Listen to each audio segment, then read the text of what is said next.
Mic check 1 2. Mic check 1 2. News conference. AustinTexas.gov/APD/media.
Good morning, everybody. We'll be getting started shortly. My name is Memi Cardenas. I'm the Media Relations Manager for the city. Just want to go over a couple of things before we get started. In just a moment, you're going to hear from several speakers, including Mayor Watson, Chief of Police Lisa Davis, Detective Dan Jackson, Dr. Kadavi, DA Jose Garza, Mindy Montford with the Texas Attorney General's Office, and the family members as well. After they deliver their prepared remarks, we will be taking questions. To do so, I ask that you respectfully raise your hand and wait for me to call on you. We want to get at least one question from each outlet if possible. When I call on you, if you could please state your name and which outlet you're with, that would be really appreciated. And then if I know your name, I'll call your name, and if not, I'll do my best to respectfully describe the person that I am calling on. Does that work for everybody? All right, thank you. We'll get started in just a minute here.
Let's wait.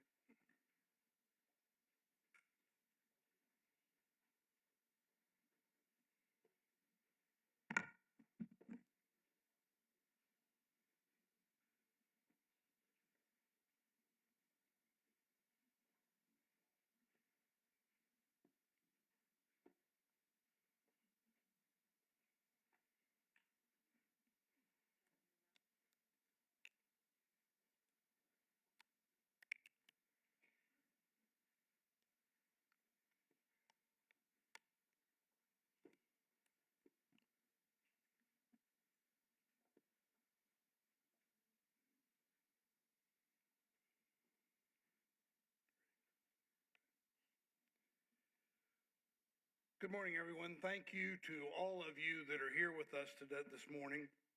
I'm Austin Mayor Kirk Watson, and please let's begin today with a moment of silence for Amy, Jennifer, Sarah, and Eliza, and for their dear families.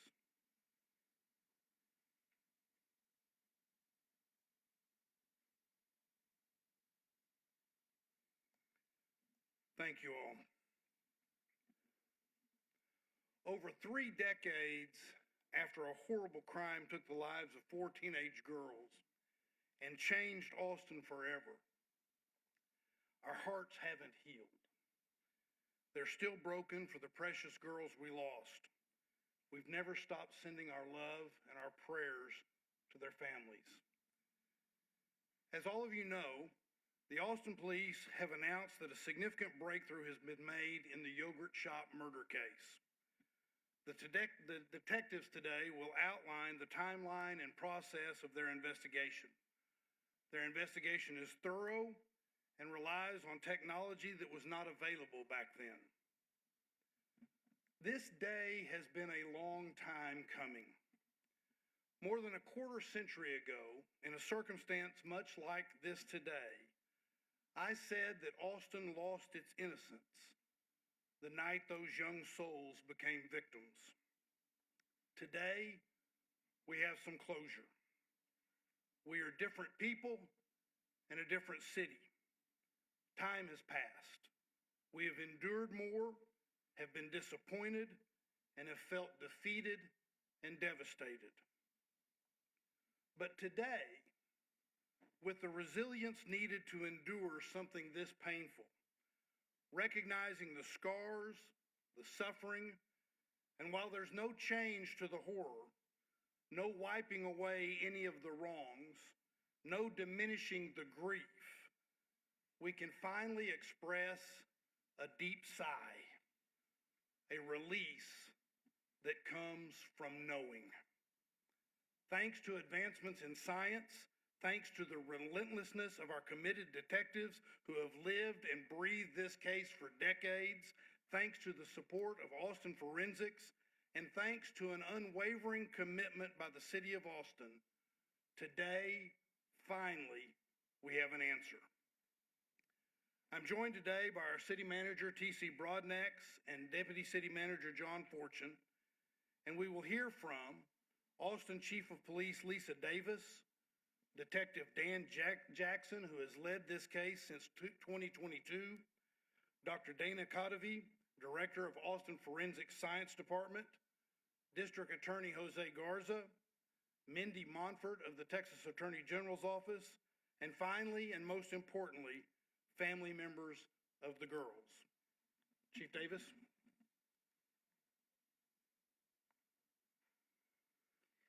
Thank you, Mayor Watson. After 34 years, the Austin Police have made a significant breakthrough in this case. This is one of the most devastating and haunting cases in this city's history. This unthinkable crime has weighed heavily on the hearts and the minds of the family, the community, and the detectives who have tirelessly worked this case. As a mother, I cannot begin to imagine just the grief and the pain that you have endured. For the families of Amy, Eliza, Sarah, and Jennifer, today marks a critical step forward in honoring not only their memory, but getting at truth and accountability. We now have evidence linking a specific individual to this case, Robert Eugene Brashers, the only the only physical evidence located at that scene, has been matched to him. Brashers died by suicide in 1999 after a standoff with police in Missouri. And his DNA has since been, and before this connection, he has been connected to murders and rapes across the country. I am grateful for the advancements in science and technology that have allowed us to uncover this critical evidence, identify Robert Eugene Brashers, and move closer to delivering long-awaited answers for the family and our community. While this is a major step, many questions remain. Our work is not over. The Austin Police will continue to work closely with the State Attorney General's Office, Travis County District Attorney's Office, the Forensic Science Director, Dr. Kadavy, and other partners to ensure this case continues to move forward responsibly and with integrity. I want to thank the men and women who have given countless hours across decades to this case. They have kept this case alive and in the memories of many here in Austin. Their commitment demonstrates the will to never give up and what it means to seek justice and to seek truth. And their work will have a ripple effect across this country when they assist with other investigations. At this time, I'd like to introduce Detective Dan Jackson, the lead investigator of this case. Dan, as the mayor said, started this case in 2022, and we are here today because of the work Dan has done on this case. Dan will now walk us through a timeline on the investigation. Thank you.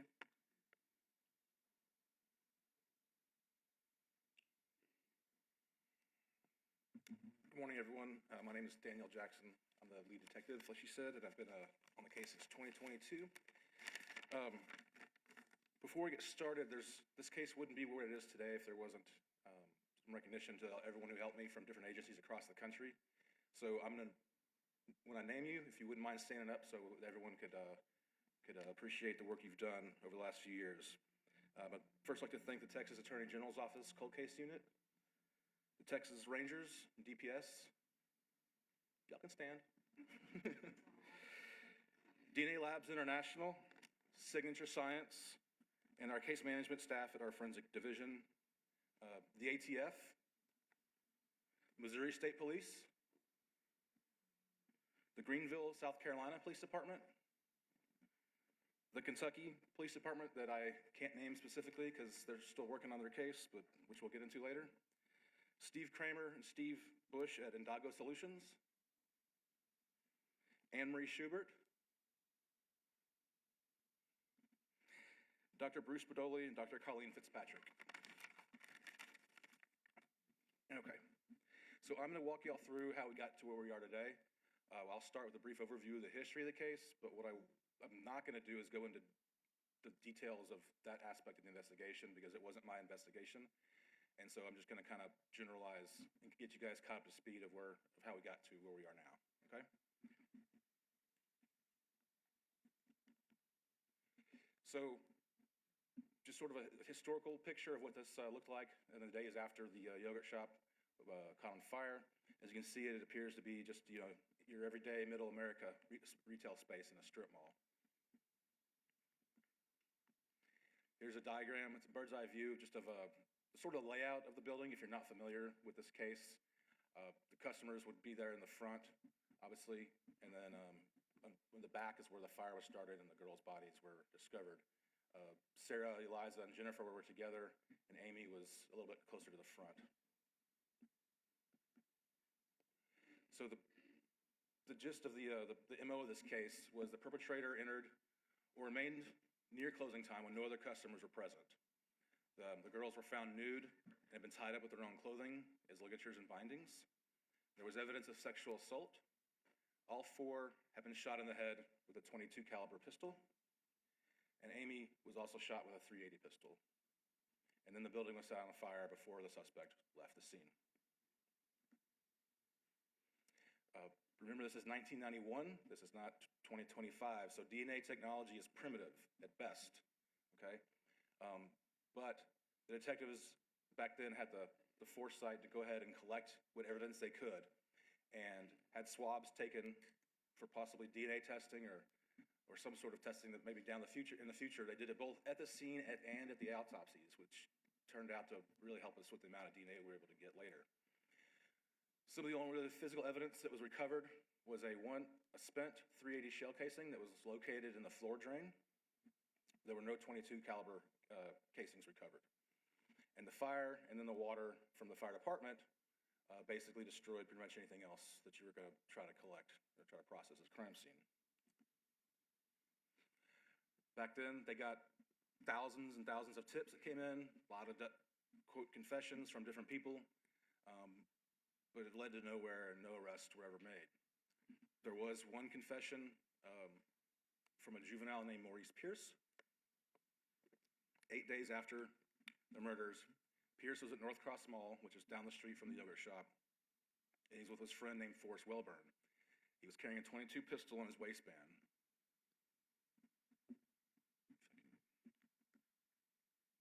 He was 16 at the time, and he was arrested for the possession of the pistol and taken down to the homicide office, where he was interrogated for several hours by Detective Hector Polanco. At the end of it, he confessed, and the next morning he spoke to the lead detective, Detective John Jones, as well. I'm not going to go into the details too much here, but basically Pierce confessed that he had lent the .22 to his friend Forrest, and Forrest claimed that he had killed the girls. When Forrest Wellburn was questioned, he mentioned that his two other friends, Robert Springsteen and Michael Scott, along with Pierce, had all gone to San Antonio the night after. Back then, the police interviewed all four, and they were eliminated as suspects. The ballistics on the .22, to see if it would try to match it with the fragments from the murder scene, were inconclusive at best. The projectiles are highly fragmented and distorted. I can tell you that is not an issue that has been overcome since with new technology. I had them looked at just a couple months ago, and still the ballistics expert was like, there's not much we can do because they're so fragmented. So then the case stalls over the next 5 years or so. The personnel gets scaled back. They had several task forces come and go. But in 1999, the new task force revisited this Maurice Pierce confession. And they go ahead and interrogate 4 subjects, the 4 from that had been originally interviewed back in 91 or early 92. Maurice Pierce, Forrest Wellburn, Robert Springsteen, and Michael Scott were reinterrogated in, several years later. During the interrogations, they were able to get confessions from Robert Springsteen and Michael Scott. They were not able to get confessions from Forrest Wellburn or Maurice Pierce at that time. All 4 subjects were arrested for capital murder in 1999. Forrest ended up being no-billed by the grand jury, and Pierce's charges were eventually dropped. Michael Scott and Robert Springsteen were put on trial separately. Both were found guilty, pretty much based on each other's confessions and implicating each other. Michael Scott received life without parole, and Robert Springsteen received the death penalty. There was never any physical evidence linking them to the yogurt shop. Of course, they go through the appeals process like any other murder trial. While they're on appeal, or while they're appealing their conviction, a landmark Supreme Court case comes out called Crawford v. Washington.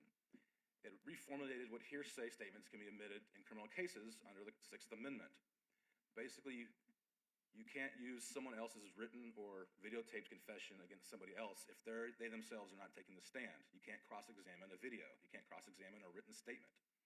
And then, so that's what was used in their trials. The Texas Court of Criminal Appeal granted them a new trial for Springsteen and Scott. So in preparation for the new trial, the district attorney's office and the police department decided they needed to get some physical evidence to link them to the crime. By this time, DNA had come a long way, and we had a new technology called YSTR, YSTR testing. YSTR testing looks at genetic information on the male chromosome only, and they were able to get a profile from the asexual assault kit that had 16 markers, or 16 locations with genetic data on it, on the Y chromosome. The kit only tests for specific 16. All 4 of the original suspects were excluded from this profile. In 2009, the charges were dropped pending further investigation. Then over the next several years, hundreds of reference samples were collected for elimination or suspect profiles. First responders, family, friends, any potential suspects, associates. I think we tested 300 or 400 different people in this case over the years. So since 2008, they've tried numerous testing strategies, sent numerous things across to numerous labs. I think we've had 13 different labs over the last 20 years. The difficult part is most of the DNA that was collected is only a few picograms. So we're talking few cells, and it's often a mixture with the victim. It's extremely difficult. In 2018, the unknown Y profile was resubmitted for retesting because there have been technological advancements. Now, upon further testing, the YSTR was expanded out to 27 markers, 27 genetic locations, or locations of genetic information for a more complete profile. It's 25 markers, but 2 of those have a double allele to give you 27 total.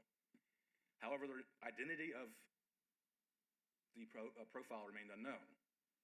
But also about this time, we're starting to find this YSTR profile on other items taken from the girls or other swabs. I inherited the case in June of 2022 and spent the first few months sort of reviewing it. But one of the first things I did was I met with a group of subject matter experts on DNA and genealogy, and we sat around a round table. They were having, some of them are here today, and they were here for a conference, so I was able to get them all in one room together. And we sort of went through the evidence. I wanted to know what I had and what I could do with it. And we kind of came up with a tiered system of best to worst things that we might be able to do something with. And that's where this all kind of hatched. Several items were tested, and we didn't have a whole lot of luck. But fast forward to late June of 2025. I was researching the spent 380 casing that was found on the floor drain to see where it was now and what we could maybe do with it, if anything, and just researching the chain of custody. I don't know what made me go down that rabbit hole that morning, but I did, and I'm glad I did. What I found was that it had not been submitted into the NIBIN system in many years. NIBIN is the National Integrated Ballistic Information Network. It's kind of like CODIS for shell casings. You can put it in there, and it'll tell you if it's linked to other shell casings and other crimes.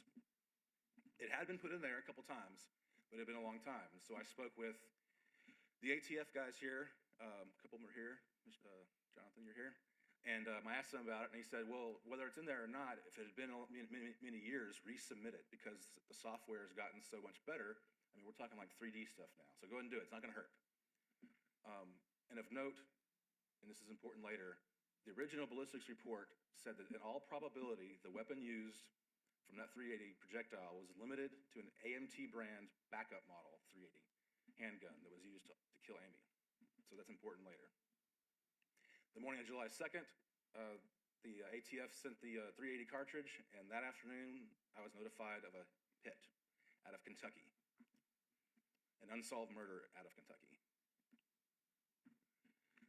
So I can't name the name of the city. They haven't done their press release yet, but they know who they are, and they did a fantastic job. But myself, a couple others from the cold case unit, and Mindy Monfort from the AG's office, we flew up to Kentucky to review our cases with their detectives. And the murders did share similar details. I can't go into those. But the preliminary NIBIN results indicate a presumptive positive correlation between the 2 casings, indicating the same gun was used in Yogurt Shop as it was several years. I'm not going to even tell you the date. Oh, it's up there, 98. So all the way to 1998. So when we traveled up there to Kentucky. I took the casing with me so we could do a one-to-one by a tool mark examiner for definitive comparison as required, just like if fingerprints and DNA, you still have to do the one-to-one to get it definitive. Results are pending. We should have those this week, but NIBIN has a crazy high accuracy record, and it's also gets peer reviewed before we even send it, so it's in all likelihood. But aside from the MO and the NIBIN hit, there were no obvious links between the 2 cases.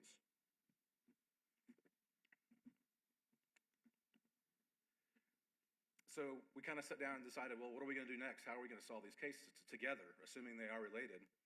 And we worked with them on a testing strategy of some items because their case had been cold and they hadn't been worked in quite a few years. So they had some items that could be submitted and retested, including the sexual assault kit. I reached out to their lab and asked them if they had a Y profile in their case, and they had not done one yet. So I requested that they go ahead and do one so we could compare it to our unknown Y and see if, in fact, we are talking about the same individual. that sort of gave me the idea of, can you also, while you're at it, manually check all your Y profiles in Kentucky and see if you have a profile from another case, another crime that matches ours. If this guy's from Kentucky, perhaps he's already in their database. This is not something you can, it's automated search like CODIS. It has to be a manual search. Because we had tried this once before, nationally. Back in 2018 and into 2019, Dr. Cadavy had reached out to the different labs across the country who do YSTR testing and retain those profiles, and asked if they could manually search against our unknown. They returned 0 profile matching. Nobody in the country, at least nobody, is about six labs or so returned information. Not a lot of labs were doing it back then. So I said, well, it's been a few years, more labs are doing this. Databases are getting a little bigger. Let's do it nationwide again. And so we reached out to all of the labs in the country that do YSTR typing and asked if they could manually search against our unknown profile. And we got a match, we got a hit, only one. The South Carolina State Lab was the only lab in the country that responded that they had a match, quote match, to our unknown YSTR. All the others had no hits at that level. And I'm talking, this is at 27 to 27 markers. This is the full profile, and every allele was the same. So it took us a couple of weeks. The results were reviewed for accuracy, and their legal department reviewed it. Those were like the longest 2 weeks because we knew we had somebody, but they wouldn't tell us. So it was a long 2 weeks. The reason it took 2 weeks to review, I found out later, is because they wanted to make sure they were doing it right, because I was the first person to ever ask them for this. Nobody had requested a manual search against their database before. So they wanted to make sure that legally they were on the right footing and that there was no quality assurance issues. So on August 22nd, they sent me the information, and it was from a sexual assault and murder from 1990 out of Greenville, South Carolina. And this was the profile that they had, Robert Eugene Brashers. He has a perfect 27 for 27 match to our unknown profile in yogurt shop. I got on the phone with Greenville, South Carolina immediately, and we started conversations about our different cases, how they similar. And one of the things he said to me was, he said, he didn't know anything about the case. He didn't know what it was. And he said, your victims, were they bound with their own clothing? And the hair stood on the back of my neck. And I knew we were maybe getting somewhere finally with this case. And so I asked for some biological evidence to be sent to me so we could do a one-to-one comparison on the Y, and also to have population statistics done by signature science to see how rare this particular Y profile might be. Not all Ys are created equal. So this particular Y profile is very rare. They had never really seen it before, and their population statistics estimated that it's only 0.12% of the U.S. population. So now we're getting somewhere that, we're building a case here that this is Brashers, but still 0.12%, we need to be at 100%, but we're getting there. He's starting to look better and better. Just real quickly, Mr. Brashers was arrested on December 12th, 1985, pled this second-degree homicide and aggravated battery. This is in Florida, where he made unwanted sexual advances towards a woman. She tried to leave, and he shot her multiple times. Thankfully, she survived and was able to give a description. He was arrested later that night. He was sentenced to 12 years in prison. However, he only did about 4, and he was granted parole in May of 1989.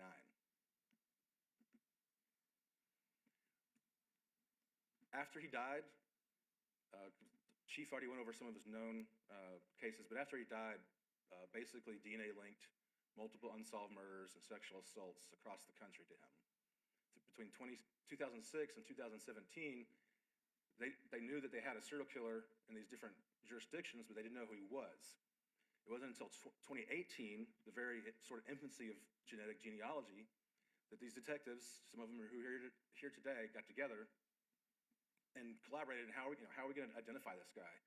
So they thought about doing genealogy, and they used Parabon Labs to send his DNA and build a profile, and then look for any relatives in the genealogical database. They found some distant relatives and sort of triangulated and sort of kind of built this family tree, and they said, this Brashers guy's got a violent history. You should probably get reference samples to see if it's him. So they reached out to his family. They were able to get a reference sample. The DNA showed this, yes, this is a close relative, probably a brother.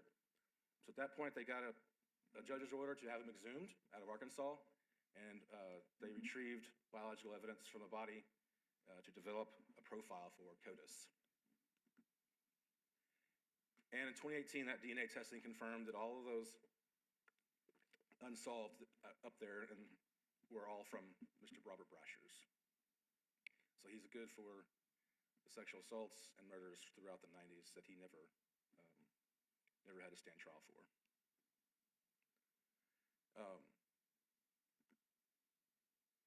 So talking with the detectives, they told me how he had multiple, and we found this out too, but that he had multiple fake IDs. The guy even faked his own obituary and put it in the newspaper to establish a new identity. Although then he was named as a groomsman in a wedding a few weeks later, so it didn't really work out for him. But he had multiple aliases, combination of family names. He had known criminal history in multiple states. And according to his daughter, she was interviewed years later after this all came out, and she said, yeah, well, he would travel for work and was gone weeks at a time. That she didn't think about it back then as a child, but looking back, it was kind of odd. And her mom would ask her to call the dad by a different name at times. So we start researching this guy on our end. How is he related to our case? I'm gonna take you back to December 6, 1991. The yogurt shop murders occurs about 11 p.m. We start researching Brashers, figure out what he's doing around this time, where he's at. December 8th, 1991, less than 48 hours after yogurt shop, Robert Brashers is stopped at a Border Patrol checkpoint going westbound on I-10 between El Paso and Las Cruces. It was a random cold stop, just like any time you go through a border checkpoint, except the Border Patrol agent realized something was up. He didn't like the way Mr. Brashers was answering, seemed kind of suspicious, and so he looked into this guy a little further, ran his plate, and it showed to be a stolen car out of Georgia. It had been stolen on November 29th. During this interaction, he was also in possession of a .380 pistol. That .380 pistol was an AMT backup model, that serial number, the A75213. This is the same make and model identified by ballistics as the weapon used in the yogurt shop. He actually did evade from there. He was able to get back into his truck and drive down about a mile, but then he stopped and gave up. We believe he probably threw out any other evidence he may have had from the yogurt shop, possibly the .22, because it was very dark out there. There's no artificial light. So he's charged with auto theft and felon possession. It goes federal. He does about 4 years. However, at some point, the gun is released back to his father, which is not an easy thing to do. You got to jump through a bunch of hoops to get your gun back after a crime. But it is released to his father, because Brashers really wanted that gun back. His YSTR has been found in the following 3 places. This is 3 sexual assault kits of those young girls. There are limitations to YSTR. While this guy looks good, we're building a case, there are some limitations. It only looks at markers found on the male chromosome, so if you ever had a female suspect, you're out of luck. It's not necessarily unique to one individual, like autosomal STRs used in CODIS. STRs are passed down paternally. So me and my brother have the same YSTR profile, unless there's some sort of mutation. So the further away you are related, you'll see more mutations. Certain combinations of these alleles are more frequent than others, so you could get several, quote, hits from a database that have no relation to the crime. They're really good at eliminating suspects and donors, but are difficult for a positive ID. It's hard to get 100% or with certainty with just a YSTR. It's a statistical probability of how many people are expected to also have that same Y. In this case, we know Mr. Brashers had a unique Y at 0.1% of the population. So September 15th, we took additional items to DNA Labs International, and we're trying to figure out how to get from we're pretty sure it's him to we know it's him. Now, these items have been previously tested in years past, and while they were screened for male DNA, they were very, very low quant and very fragmented and degraded. So they were preserved. Maybe someday we could do something with this, but we can't today. We would just be wasting the DNA because we don't think we're ever going to be able to get enough DNA for a CODIS upload. There's just not enough quality or quantity to meet the threshold that CODIS requires to search. So you would just be consuming DNA for no reason. So we decided, well, now we've got a different testing strategy. We don't necessarily need to upload to search. We just need enough DNA to compare.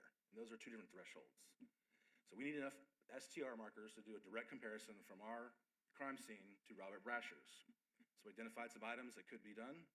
that possibly, and this was going to be it. We were pushing all of our chips on the table with this. This was going to be the last shot effort with some of this DNA. But we were pretty confident with the technology and the circumstances that this was going to be pay dirt. One of the things we retested was Amy's fingernail clippings from the autopsy. They were able to get quite a bit of STR product DNA out of Amy's fingernail clippings, and it was directly compared to Brashers' profile, and it matched so that it's 2.5 million to 1 that it's likely Robert Brashers underneath Amy's fingernails than it is to an unknown individual. September 22nd, DNA from Kentucky murder was directly compared to Brashers, and at this point, he cannot be excluded. Final report is pending. They've got their DNA, but they got to do a little more work on it. But at this point, it appears to be him, and our ballistics report is still pending. So just a bit about his MO. Because there's questions about how the yogurt shop could be one person with multiple guns. He was known to carry multiple weapons. We have that documented in other cases. He's known to tie his victims, sometimes with their own clothing. He's known to sexually assault young female victims when given the opportunity. He often shot the victim in the head, and in Kentucky, we know it was the same gun in similar details to yogurt shop, and now similar DNA. At this point, there's no physical evidence that links Springsteen, Scott, Pierce, or Wellborn to the yogurt shop crime scene. There's no evidence that connects the previous 4 suspects with Robert Eugene Brashers either. The surviving victims of Brashers' violence always reported he was alone when he acted. He never was known to have an accomplice. And we have a documented case, because they survived, where he was able to do a home invasion. He controlled 4 women alone, tied them up, and sexually assaulted one of them in 1997 in Memphis. So that's something he is able to do, is 4. In 1999, after standoff with police, he had 2 guns during then, but he chose actually the lesser powerful one of the 2 to kill himself with. He used an AMT 380 model backup pistol with serial number A75213 that he was stopped with 2 days after yogurt shop. Same gun. Now, I just want to reiterate that this is a combination of technology, good police work from multiple agencies in cooperation, and timing. Because, for example, the Kentucky case, they didn't resubmit their knife and shell casing until last year. So this is something that could not have happened until 2025. And I'm sorry that it took 30, 40 years for us to get here, but we're here now. And, Amy's final moments on this earth were to solve this case for us. It's because of her fighting back. So, thank you.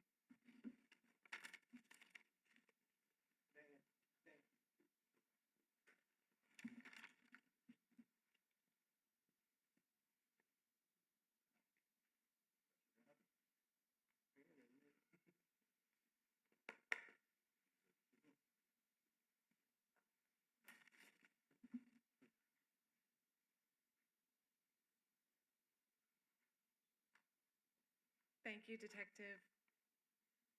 I'm Dr. Dana Cadavy, Director of Austin Forensic Science, and I would like to start off with expressing my condolences to the families and all of those in our community that have been deeply impacted by this tragic case. I also want to acknowledge the key role that traditional forensic science and objective data have played in this major case development. Austin Forensic Science and Austin Police have been actively working together, sometimes daily and hourly lately, along with dozens of partner agencies, forensic laboratories, and nationally renowned subject matter experts, leveraging this collective expertise and power, combining excellent police work with objective forensic evidence. I am confident in the totality of data generated to date because it has remained consistent. The DNA story never changed. That predominant unknown male Y profile that we first observed in 2009 as a partial profile is consistent with that full unknown male Y profile we saw in 2019. Despite advancements in technologies Despite being run by independent laboratories, by different analysts using different equipment and different procedures, the results were the same. The DNA story never changed. Yet, we still had no ability to identify the contributor of this unknown male profile. It wasn't in any databases that had been searched over the years. It wasn't until very recently when the South Carolina State Lab solved one of their own cold cases and entered their suspect's profile into the database that we had a hit to our unknown male subject.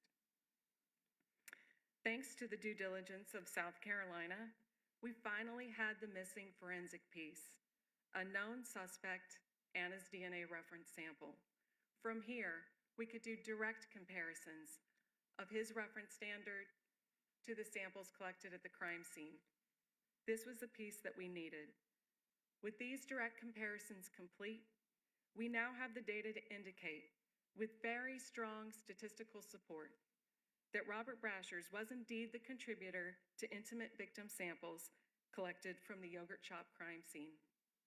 Given the totality, the consistency, and the strength of these data, I am confident in the update that we're providing to you today. I want to thank you and introduce District Attorney Jose Garza.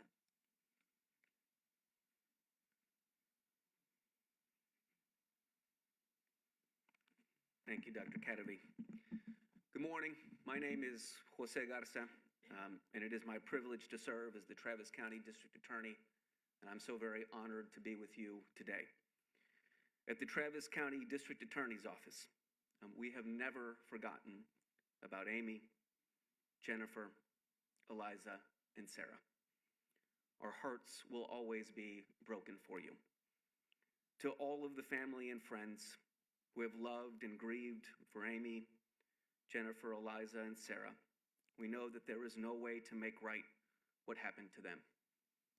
We are committed to supporting you in any way that we can during this time. I also want to take a moment to thank the Austin Police Department and Attorney General's cold case units, along with the forensic and analysts who have worked on this case. As you have heard in great detail, they never gave up. The cold case teams relentlessly followed the facts and the evidence, along with help from law enforcement agencies across the country, and they, all of them collectively, are why we are here today. And we have a responsibility to remember the path that we walked to get here. In October of 1999, Michael Scott, Robert Springsteen, Forrest Wellborn, and Maurice Pierce, who were all between the ages of 15 and 17 at the time of the crime, were arrested for the murders. There was no physical evidence tying them to the crime. Mr. Scott confessed after an 18-hour interrogation. Mr. Springsteen confessed after a 5-hour interrogation, and both confessions implicated the other two boys. Both later recanted their confessions and said they were false and coerced. In 2001 and in 2002, Mr. Scott and Mr. Springsteen were convicted of capital murder. Mr. Scott was sentenced to life in prison, and Mr. Springsteen was sentenced to death. Mr. Pierce's case was dismissed in 2003 for lack of evidence, and he was released after spending 3 years incarcerated.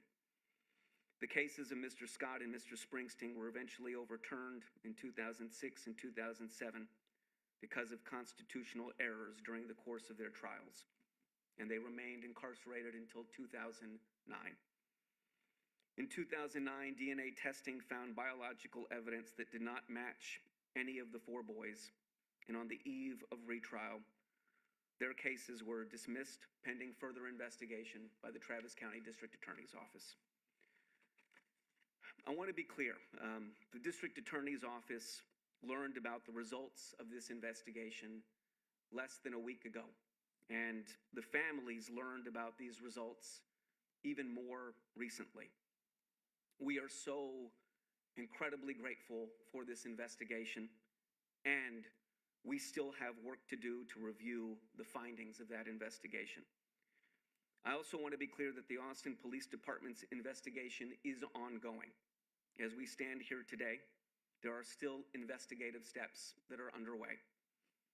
That being said, the overwhelming weight of the evidence points to the guilt of one man and to the innocence of four. The evidence points to the guilt of Robert Eugene Brashers and to the innocence of Maurice Pierce, Michael Scott, Robert Springsteen IV, and Forrest Wellborn. If the conclusions of that investigation are confirmed, the Travis County District Attorney's Office will take responsibility for our role in prosecuting these men, in sending one to death row and one to serve life in prison. If the conclusions of APD's investigation are confirmed, as it appears that they will be, I will say I am sorry, though I know that that will never be enough. We will take any necessary steps to ensure that they can move forward with their lives. So much time has passed, but it is never too late for justice. And the families of Amy, Jennifer, Eliza, and Sarah so deserve justice. Once the Austin Police Department has completed their investigation and transmitted the results of that investigation to our office, we will work with all of you to pursue justice through our legal system. I cannot imagine how difficult it has been to receive this overwhelming influx of new information in the last several days. Please rest assured that we will keep you informed at every stage about the developments in this case about Robert Brashers. We will work with you to make sure that you have your day in court. Since 2017, Mindy Monford has doggedly pursued justice in this case, from inside the Travis County District Attorney's Office and the Texas Attorney General's Office. Mindy, we are so grateful to you, and I hope you will please welcome Mindy Monford.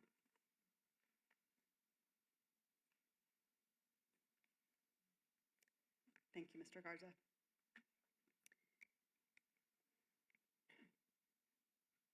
Thank you to Attorney General Ken Paxton, First Assistant Brent Webster, and Deputy AG for Criminal Justice Josh Reno for establishing the statewide cold case and missing persons unit and giving me the opportunity to be standing here today. Their courage and leadership to address this need for resources in Texas shows what can be accomplished if we are willing to break down walls and collaborate for the benefit of victims and their loved ones. I want to recognize the members of the cold case unit that are here today because they didn't stand up earlier. You'll wave. They really work hard to help law enforcement agencies across the state of Texas with their unsolved homicide cases. Also, Brent Dupre, who is the Director of Law Enforcement for the AG's office.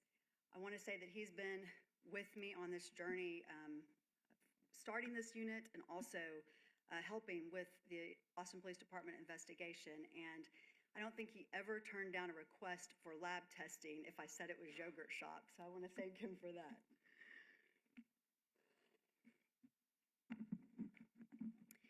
In 2017, I was called into one of my first meetings as the first assistant district attorney with then Travis County District Attorney Margaret Moore. It was to meet with Bob and Pam Ayers and Sean and Angie Ayers, family of Amy Ayers. She had been tragically murdered in the yogurt shop murders, and I remembered the case well since I'd lived in Austin since 1976 and grown up in Northwest Hills near the yogurt shop. The intent of the meeting was to tell us to never stop looking into the case and please continue the investigation no matter the expense. We assured the heirs that money would never be an object to get to the truth, and DA Moore assigned the case directly to me and explained it would be one of our top priorities. Bob Ayers and I had a little laugh the other day as we both recalled the tears in my eyes as we left the meeting that day. I was trying to think maybe he didn't see me crying that day, but he called me out the other day. I was so incredibly honored and humbled and proud to be entrusted with an important case such as this one. I promised the family that day I would never give up on this case. It would be one of the most memorable moments of my career until this past Friday when we met again with the families and we gave them the news about Robert Brashers. In 2021, with the help and inspiration of Angie and Sean Ayers, and with the backing of Attorney General Ken Paxton, the AG's Cold Case and Missing Persons Unit was created to support law enforcement agencies across the state with their unsolved homicide investigations. And I was given a new opportunity to work on unsolved cases around the state.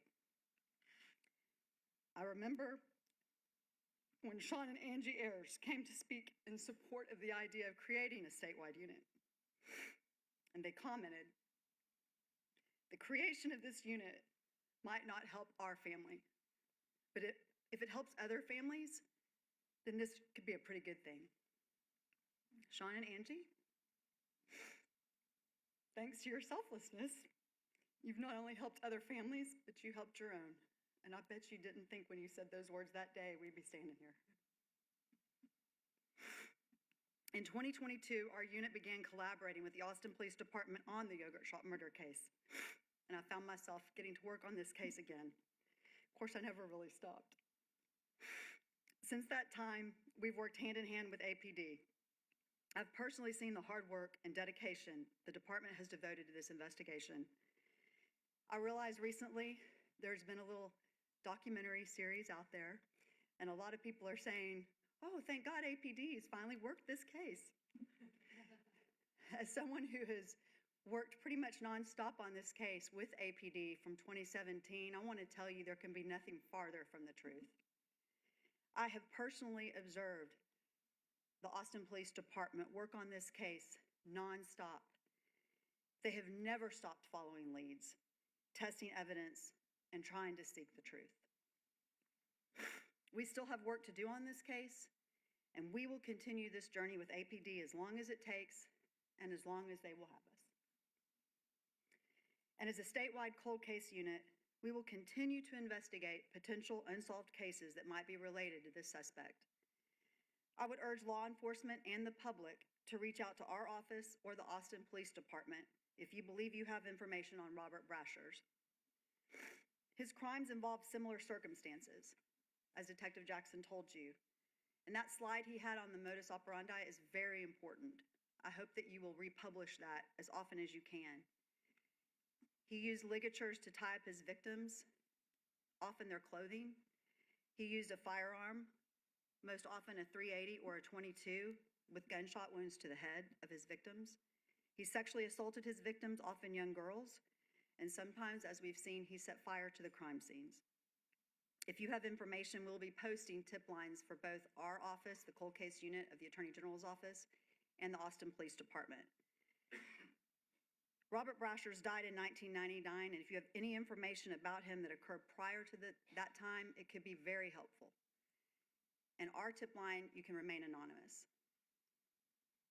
This day is about the families, and so I'm going to turn that over to them now.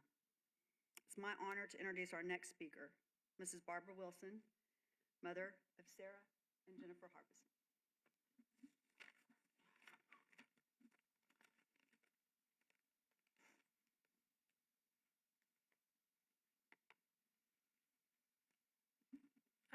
I'm really excited about being here. It's been a crazy couple of days, and I just really came here to say I'm full of gratitude. It has been so long, and all we ever wanted for this case was the truth. We never wanted anyone to go to jail or be charged with anything that they did not do. Vengeance was never it. It was always the truth. And I'm here to really talk about the police department and how involved and supportive they have been from the very beginning. We have Mike Huckabee, and please keep him in your prayers. His health is bad. So, and him and John Jones, they were the first people that we fell in love with on the force because they told us about what had happened. And starting with those guys 34 years ago, they were been in our lives and our families all of this time. And every officer that I see in Austin that has been there for us and loved us and what they have done, people don't understand how hard they work. Everybody is concerned for the solving of the case. Everybody was concerned about all of us here because they know the tragedy was so painful and continues to be. But I really just came to say thank you for the Austin Police Department and all the love and support that you have given us over these 34 years. And I thank you for that.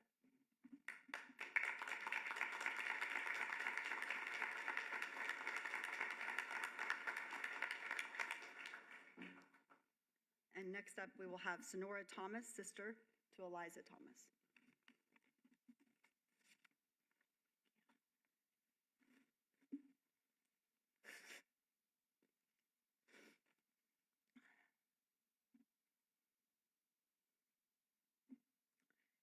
Ten years ago, my mom died. 10 years ago, my mom died. I went to the cemetery on Hancock to fill out the paperwork. And the clerk behind the desk, when she looked up the location of my mom's plot, paused. And then she said, "I've lived in Austin for so long. Please know that your family has always been in my prayers." I hadn't lived in Austin for 20 years at that point, but it was such a comfort to hear this woman's words without even saying anything to her about who I was. The outpouring of love from strangers because of these tragic circumstances has taught me about the nature of humanity. Living through something like this, you would think that I'd feel worse about humanity, but instead I feel better. When I think about those early days, I think about Nell Myers, Bernalee Carr, from People Against Violent Crimes, coming to our house, taking us out to lunch. They even took me, a 13-year-old girl, clothes shopping. Dawn and Susan Cox from the Christie Center let my mom sleep on the couch when she was too scared to go home.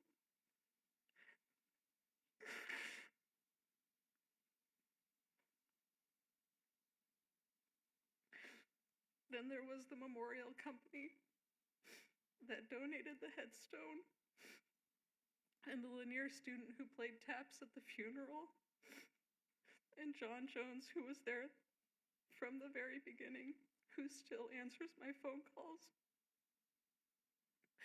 The million kindnesses that have been extended to me and my family have gotten us to this moment.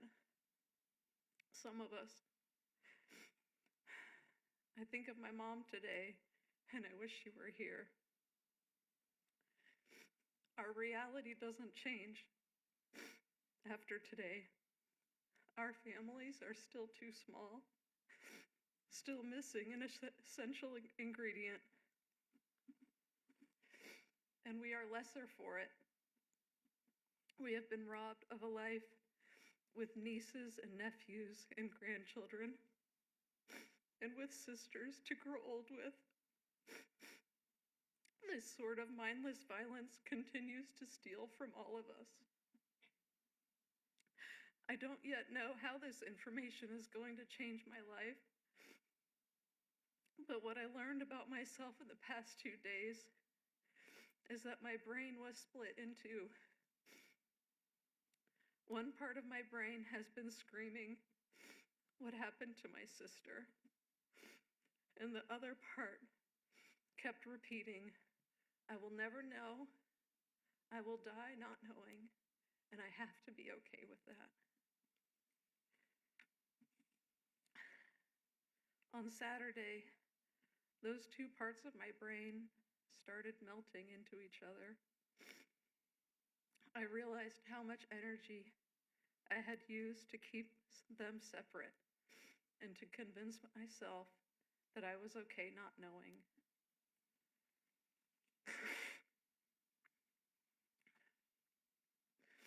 A few weeks ago, a reporter asked me, "Do you think this will ever be solved?" And I didn't skip a beat. I said, "I can't think about that. I will lose my mind if I think about that. I have to focus on my work, helping my clients and my groups as a therapist. But now I can have both. I know now what happened, and that does ease my suffering. And I can continue to pass on all the kindnesses that have been shown to me over the decades and hope that I can ease the suffering of others." Thank you so much.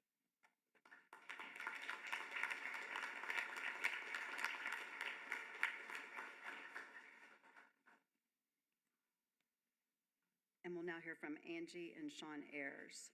Sean is the brother of Amy Ayers, and Angie is the sister-in-law of Amy Ayers.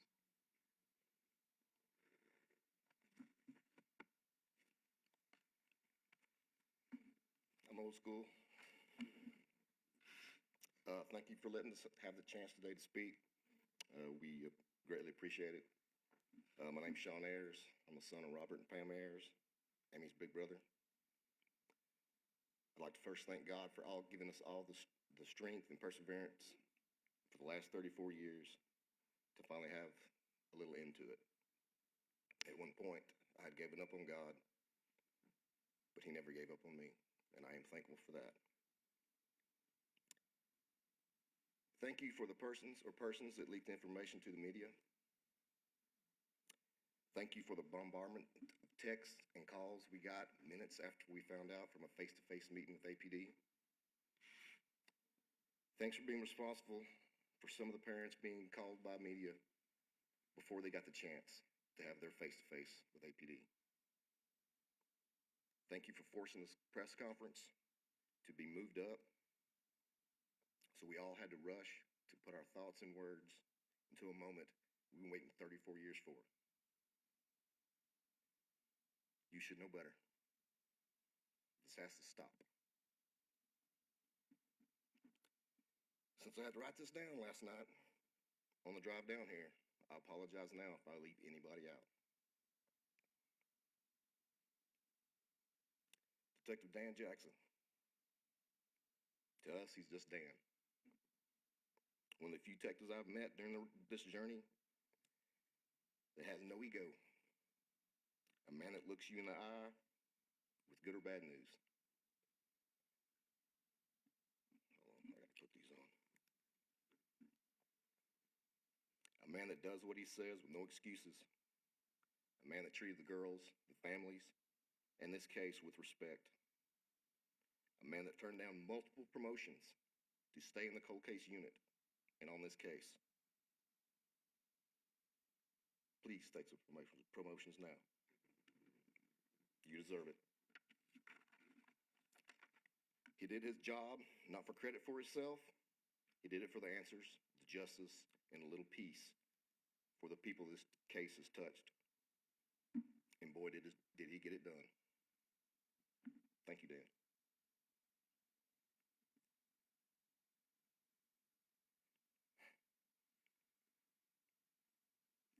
Mindy Montfort, last of the Mohicans. Mindy has been there since the beginning, and yes, she told us face to face that she would never stop fighting and never stop helping us. Not surprising, she kept her word. We have laughed and cried together, but she never backed away from the fight and always gave us hope, not with her words, but with her actions. I hope that you have an idea of what you mean to us. Me and my family. The world needs more Mindy Montforts. Thank you, Mindy. Dan and Mindy thought outside the box, made some tough decisions, but they couldn't have done it alone. We still don't know everyone that has been involved this latest update. Thank you to every law enforcement officer from multiple local, state, and federal law enforcement agencies. Thank you to all the labs and their employees. Thank you to all the experts that had a hand in this. The result you see today is when you have an army of people working together to reach a common goal, not for themselves, but for the victims and their families. Thank you to all of you. All right, cool.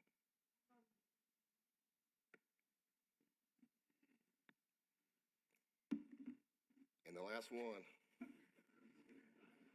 the spark that lit the fuse, the love of my life, the mother of my children, and a badass of a human being, Amy Ayers. She is the reason I'm standing here at this press conference today. She's the reason this case is not in a box somewhere at APD. I asked for her help, not knowing what I was about to witness. With no experience, no idea where to start, what to do, she went to work. She started making phone calls to everyone that would listen, and the ones that didn't listen, she made them. She was a thorn in the side of many detectives, but she eventually gained the respect of all of them. She didn't take no for an answer. She never gave up when it was extremely hard, and she always said she didn't want to let us down.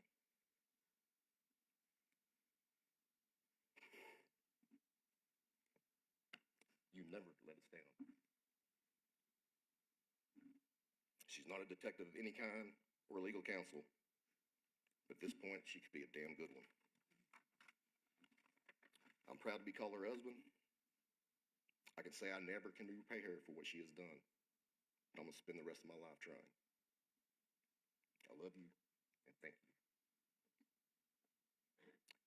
To everyone that's ever sent an encouraging word by card, text, email, or face-to-face, thank you. It means a lot.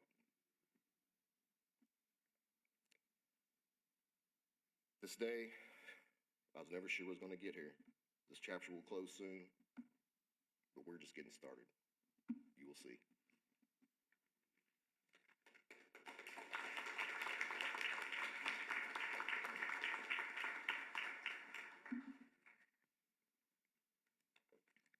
Sorry. Thank y'all for allowing me the time to speak today. There's been a great amount of emotion over the past few days that no one can explain unless you've experienced it.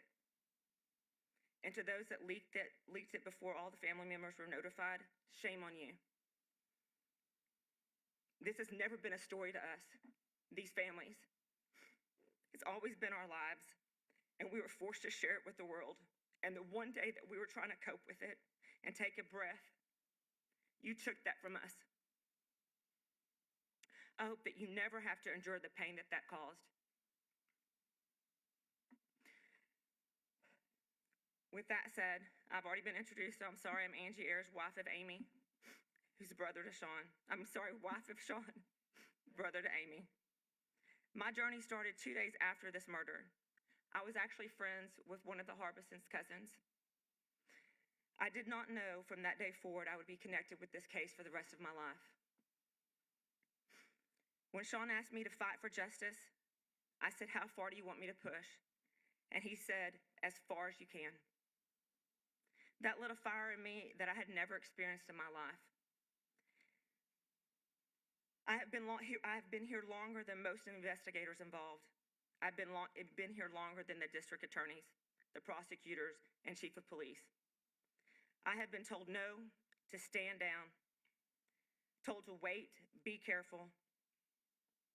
Be careful for what you ask for, and I'll let you know when it's deemed appropriate. But I've also got yeses. And those yeses helped start a cold case unit at the Attorney General's office.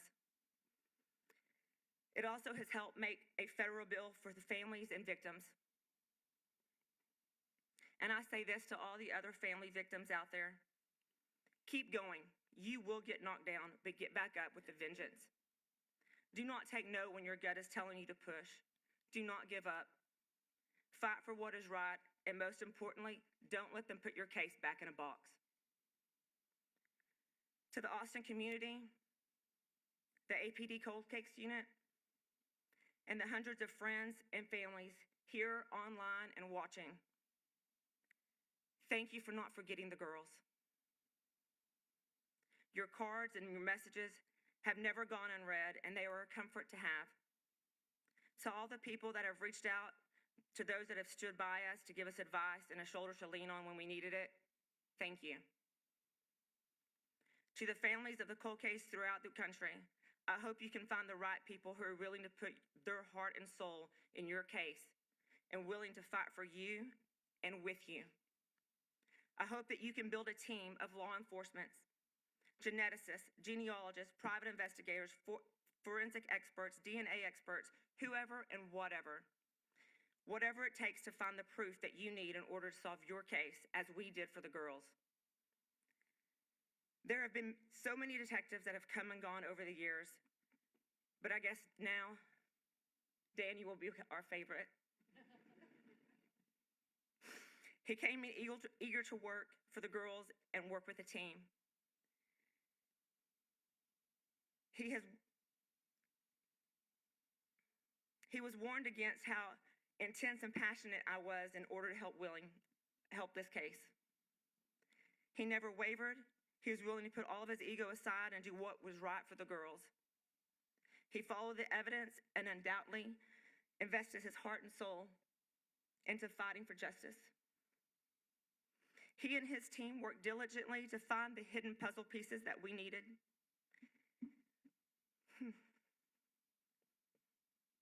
Dan, what you have done for Sarah, Jennifer, Eliza, and Amy, there is absolutely no way that we can find the words. There is not a proper way to show our gratitude. All I can say right now is thank you. The other person in this room, I'm going to make this. She has been by our side the majority of the time.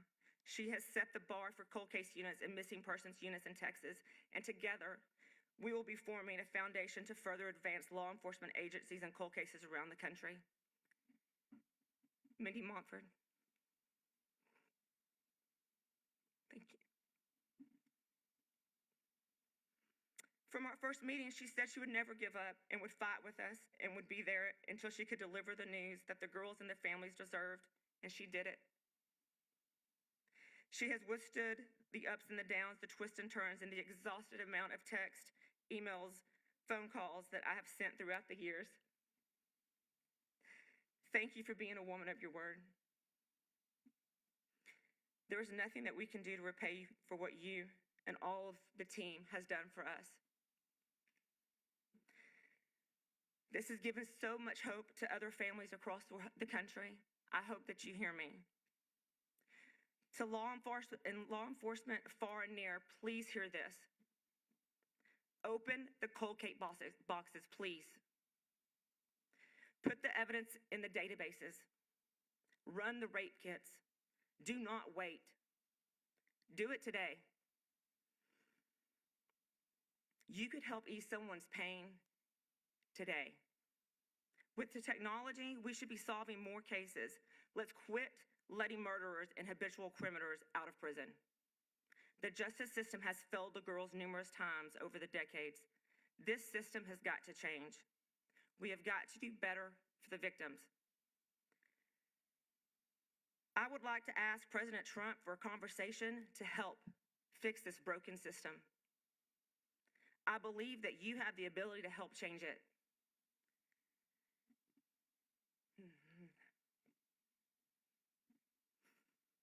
To the families of the girls, to my in-laws, thank you for trusting me with this task. I'm sorry that it took so long. I hope that this helps heal part of your broken heart. The pain that you have endured over the decades can never be healed, but I hope you can stop asking, who did this to your girls? To my son, to my daughter, I'm sorry that you were thrown into this. I'm sorry for all the intense moments, all the meetings and frustrations you have witnessed and had to be a part of. But I hope that you can see that your aunt and her friends were loved, and it was all worth it. To my husband, I'm sorry. I have seen you suffer in more ways than people will ever know. You've always been the strong and silent one, but sometimes in the silence, it's the one who's suffering the most. I'm glad I was able to keep my word. I was able to help you and our family find justice. I was never going to give up.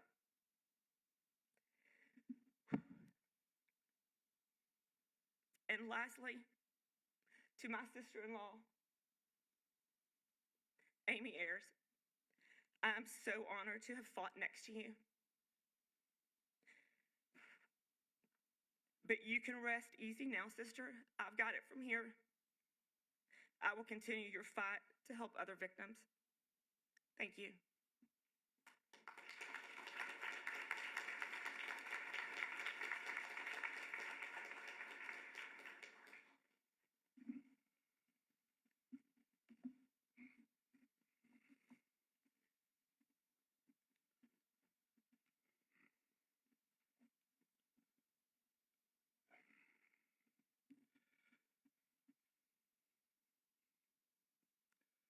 This case has always been defined by its victims, and the enduring pain is especially clear today.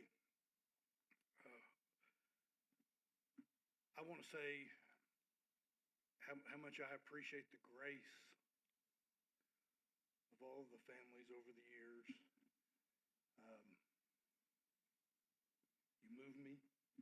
I know you move everyone in our earshot. So God bless you. I also want to say again, before we go to questions, I want to say from the bottom of my heart, on behalf of the families and on behalf of the people of this city and those that care about justice, thank you to those who have brought us to this point.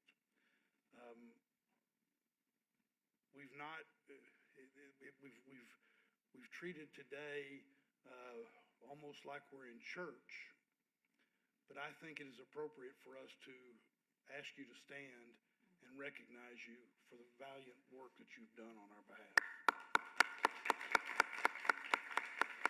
Mindy, doctor, have the doctor stand up too.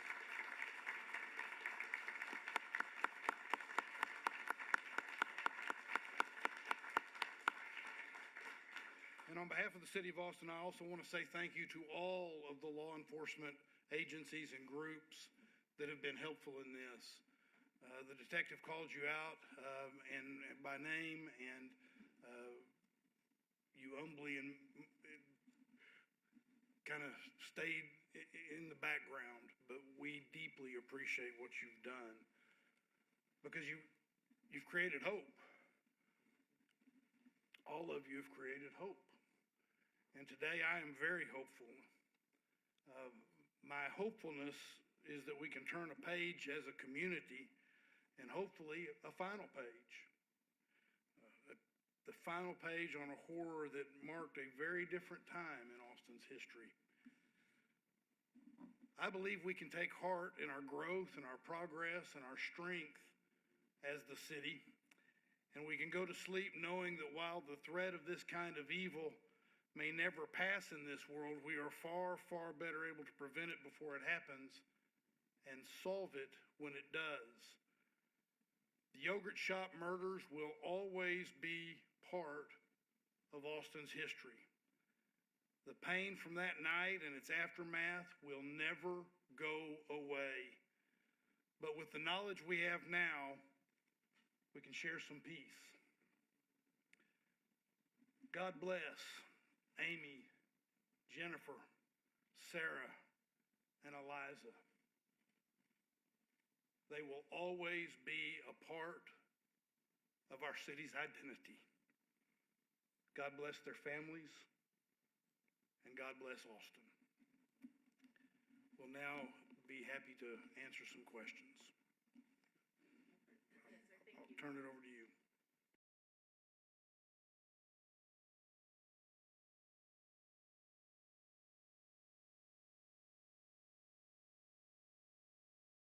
thank you. We'll get started in just a second, opening the floor. I do want to remind everybody to please raise your hands and wait for me to call on you. If I don't know your name, I'll do my best to describe you and make eye contact as well. Please state your name and the media outlet you're with. There are microphones in the room that should capture your voices. And I'll do my best to get to everybody. Yes, Betty.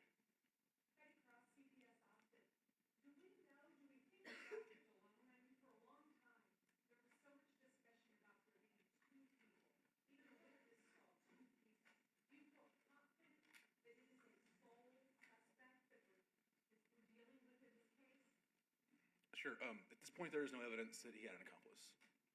All of his crimes that we know of, he was alone in all of them, and he was able to accomplish things alone, similar to what he did in Yogurt Shop, but in other crimes as well. So we have no evidence at this point that he had somebody with him.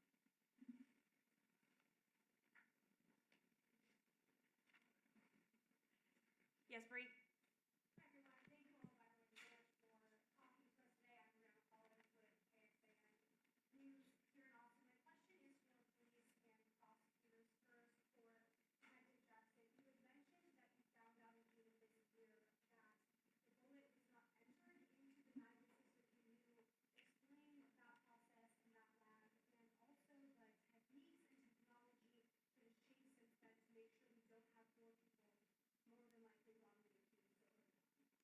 So it had been entered at least twice before. It's just that it had been several years, and the software had just gotten a lot better over the last few years, so it was a resubmission.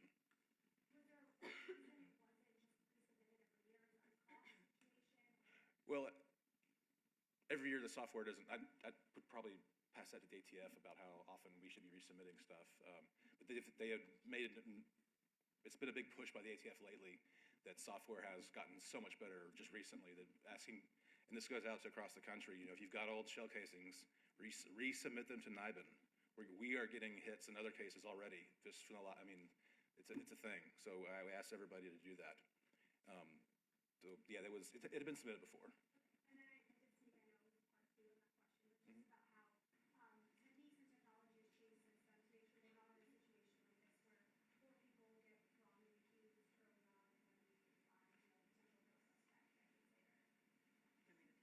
Sure. You're talking about confessions, Brianna? So I think it's, you know, I think about over the span of my career and the way that when you look at the way evidence has changed and through science and technology, so has using evidence-based practices to get to investigate a case. No cases are going to be closed solely based off of confession. We need other evidence for that. And so that has changed, and things have changed since then. We're going to go with Austin next, and then Rudy.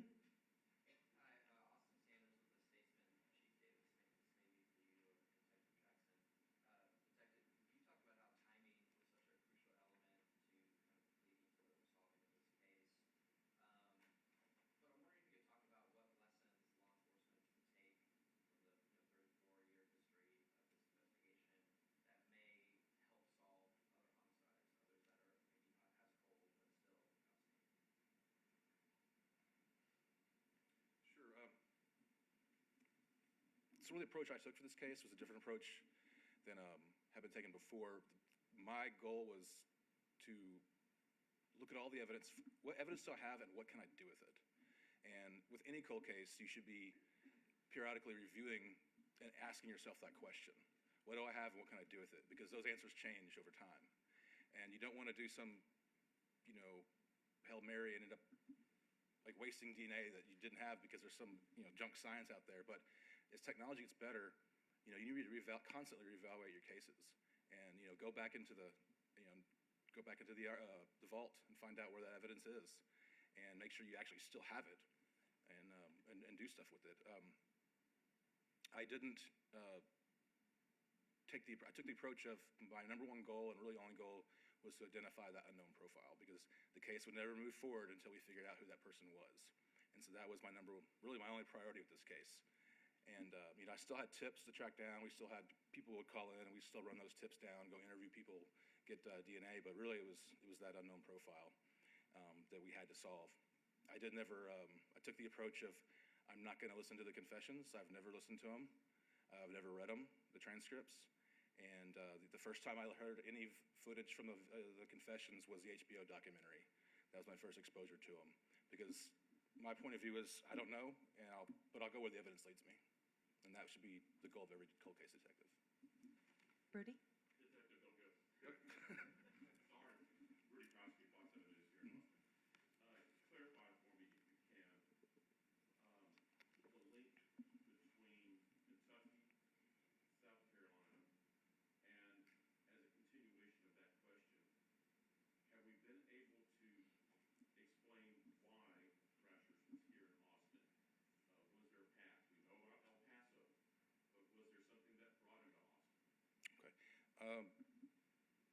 I'll answer that part first.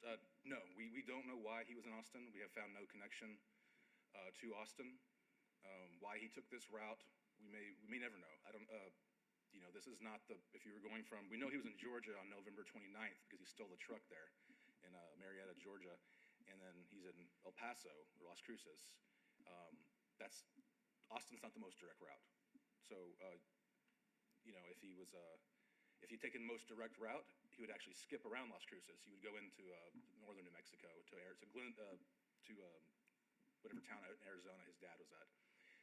But if you come through Austin, you have to go through that checkpoint to get in Las Cruces to get to Glendale. But why he was here, we're still searching for that answer. And what was the second question? Oh.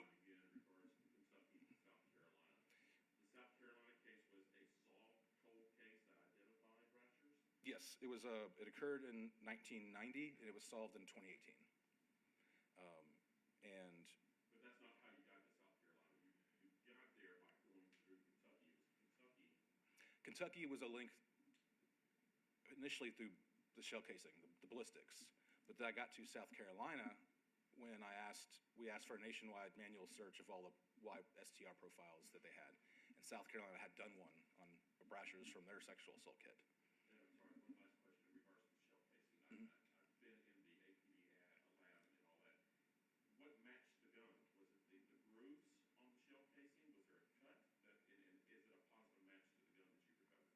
So we don't have the gun. It was lost in evidence in Missouri after the suicide.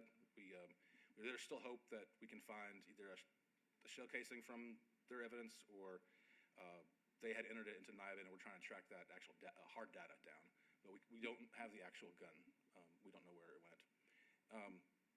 So it's probably the best for firearms examiner to explain, but it wasn't the grooves on the projectile, which we are doing a one-to-one now. It was the markings on the head stamp of the shell casings from Kentucky and Austin. Aaron?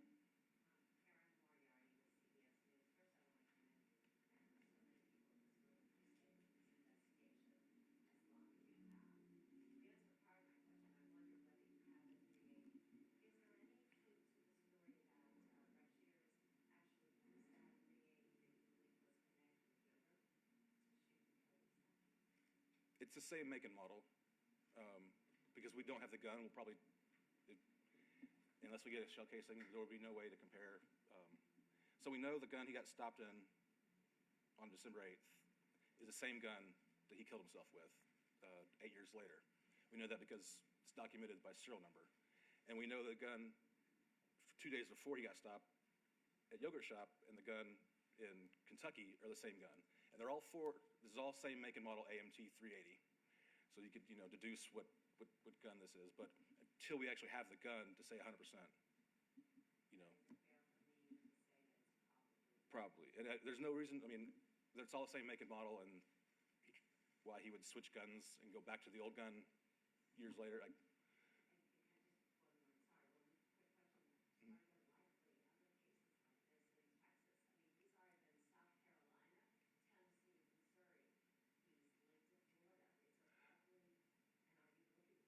So I would say it is likely there are other victims out there, whether it's murders or sexual assaults, because of what we know of him when he was not in prison, he was committing heinous crimes. And last week, we knew of 3 murders. This week, we know of 8. So to say there's not a 9 or 10, I'm sure there are, and we will be working on that once, I guess, the dust settles with this part of our investigation here, definitely want to reach out to other agencies that may have other links. Asher? Hi, I'm Asher Price with Axios. I actually have a question for the district attorney. You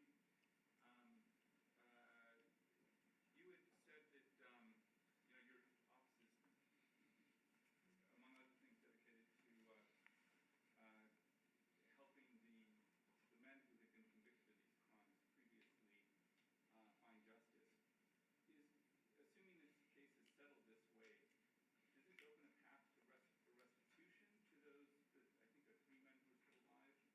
And is that what you were alluding to? I just wonder if you could elaborate on that. Yeah, again, I just want to reiterate a couple of points. One, that this case remains under investigation, that the Austin Police Department continues to work on it. The District Attorney's Office will eagerly await the conclusions of their investigation. If their conclusions remain as they are now, there will be processes that the District Attorney's Office will have an obligation to take that I think could lead to the outcome you suggested.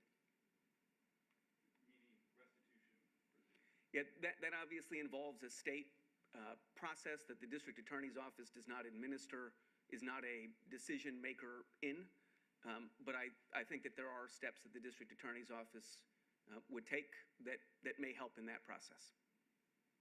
Mm-hmm. We're going to go with Eva and then the young lady in the blue shirt after. Thank you. Eva Ruth with City Pass Austin. I was curious about the shell casing that was found in the drain and kind of how that was so implemental for breaking this case open. Curious about if there were any processes that were changed as far as evidence collection at a fire scene as a result of this case and maybe how that might have changed things.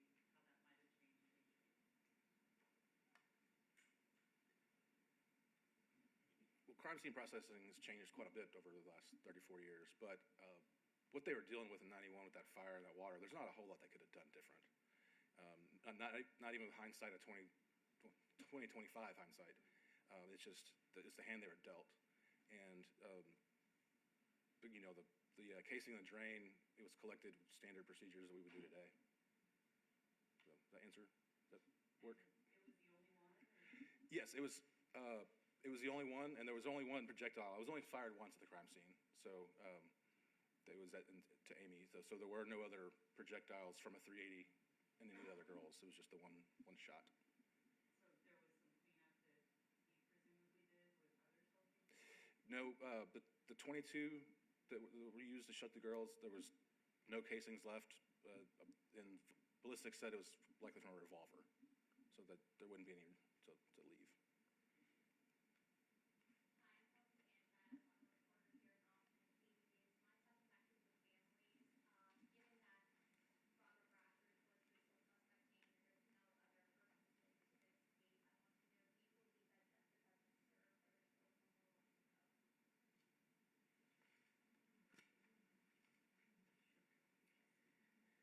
I would say, yeah, there's still work to do.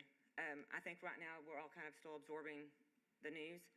I know for myself, I won't speak for anybody else, I'm just kind of waiting, sorry, for the rug to be yanked out from underneath us. We've been here before, and, we're going to take every day as we can, slowly and surely, and just make sure that everything's taken care of, all the evidence is looked for at, and everything's resolved at the end of the day. But yes, there's still things to be done. Thank you. Azul?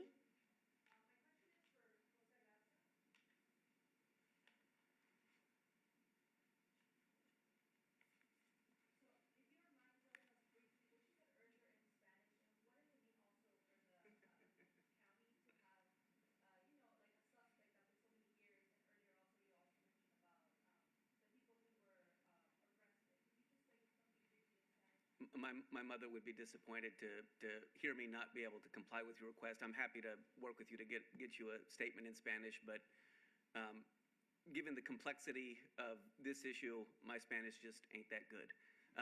But tell me your second question. I apologize.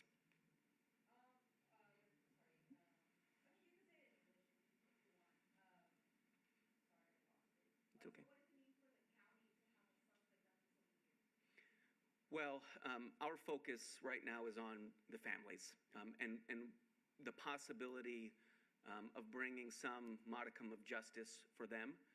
We are, from the perspective of the district attorney's office, at the very beginning of this process, and the families have our commitment that whatever process follows will be hand in hand with them, and a process that honors their family and honors the girls. And happy to work with you to get you something in Spanish in a bit. Any other questions? All right, well, thank you very much for coming today.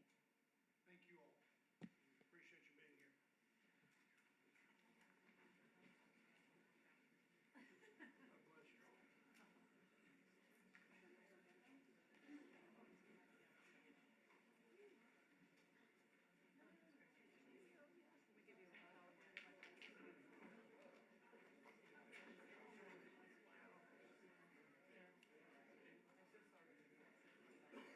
Nicely done.